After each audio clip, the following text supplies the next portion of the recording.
For those who work in politics, either as volunteers or as paid staffers, there's a problem that comes up over and over again. Photographs and video are always the last thing we think about when we get to an event. Usually someone from our organization or campaign is speaking at the event, and someone realizes last minute, oh, we need to take some photos. And what usually happens is the campaign manager or a chief of staff or someone of that nature, whoever's in charge, grabs someone random and says, hey, who's got the best phone? Who's got an iPhone 11? And they tell that person to take photographs. The problem is that person probably doesn't know what they're doing because they've never taken photographs before for professional purposes. When you post photographs to an official social channel, that is for professional purposes.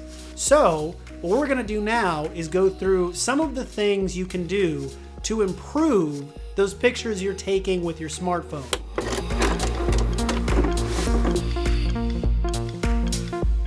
The very first thing that people don't consider when they're taking photographs is lighting. And the reason for this is because a lot of people just assume that the camera can see what they're seeing. But the human eye is much, much better at picking up low light situations. We can see in the moonlight, for example, but most cameras can't, and especially cameras on smartphones. Yes, there are a couple of smartphones out there that have extremely good low light photography capabilities, but most of them don't. So when you're doing lighting, this is usually something you want to consider before you even get to the event. Where is the person speaking? Are they speaking inside? Are they speaking outside? What time of day are they speaking? Is it going to be nighttime outside? Because that's going to be an extremely difficult place to light. One of the examples I've seen personally was an outdoor barbecue at dusk where a candidate came to speak before a group of supporters. And it was fine for everyone. The sun was mostly set, but there was enough light for everyone to see the candidate because the human eye can see under those conditions. But the pictures that came out of that event were absolutely terrible. So the easiest ways to handle lighting are this. Obviously, if the person's speaking on a stage, they're going to be fairly well lit. And in that case, you're great. But if it's at, say, a side room or outdoors, you might be getting some pretty bad lighting. So what you want to do is, if you can, go to the venue beforehand and see what kind of lighting is available. A good example in that barbecue example that I brought up previously is maybe there's a porch light. If there's a porch light, you want to put the subject facing that porch light so that that porch light is actually hitting them, and that gives you some light on the person you're taking a picture of. If there's no light on the subject, your photos are going to look horrible. And of course, you can always just use a flash.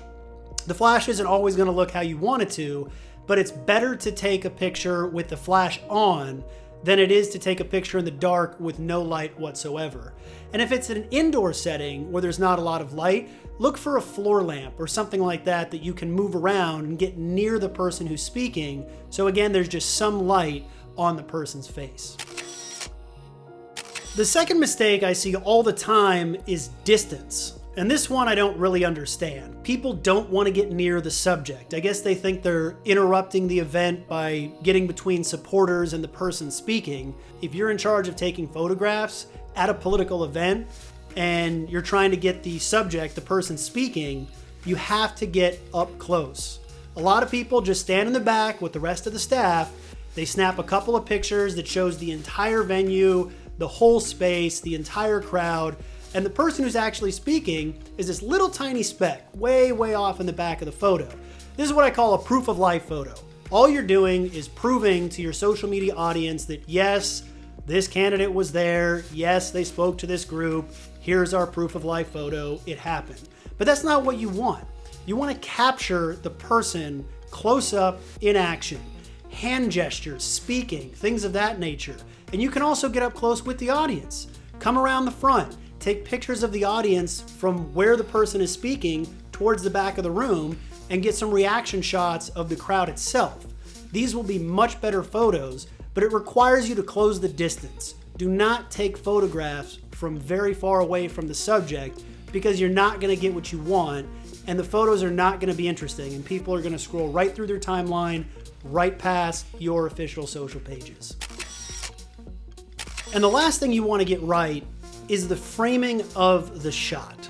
Every smartphone has something called grid lines. You've probably seen them when you go to take a picture on your phone and you're not really quite sure what they are.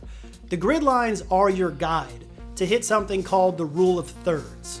What you want to do is put your subject at the intersection of two of these lines.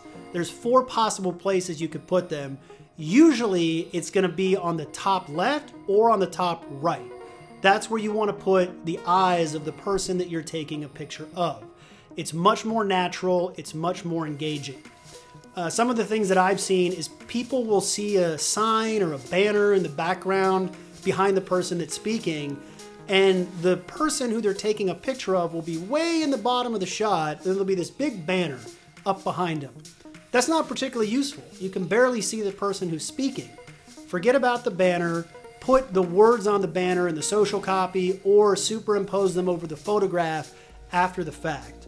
What you want in your pictures is people, and you have to frame them correctly to make them engaging.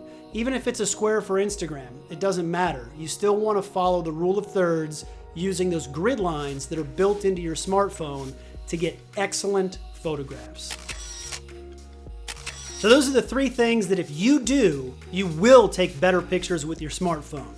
Your social feeds for the campaign or for the organization you're working with will look a lot more professional.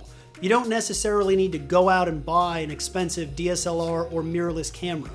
All you need to do is make sure that you have decent lighting, you're getting close to the subject, and you're framing your shots in a way that is compelling. I'm Leigh Wolf for Lincoln Creatives. Please do be sure to like and subscribe, and we'll see you for the next video.